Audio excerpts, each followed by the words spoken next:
magpakanlong at magkubli sa Diyos.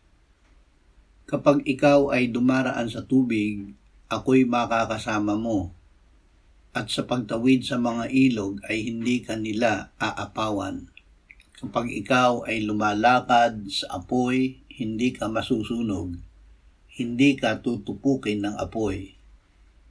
Isayas 43:2. Ang Diyos ay lagi nating kasama. Hindi niya tayo iniiwan o pinababayaan. Tayo ay lagi niyang tinutulungan. Sa lahat ng bagay, ang Diyos ay gumagawa sa ating ikabubuti. Hindi niya ipinagkait sa atin ang kanyang anak.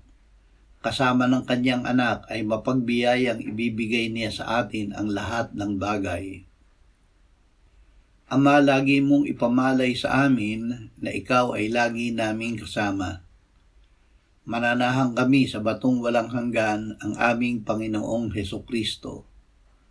Ikanlong at ipagtanggol mo kami sa iyo. Sa iyo ay lagi kaming magtitiwala. Amen.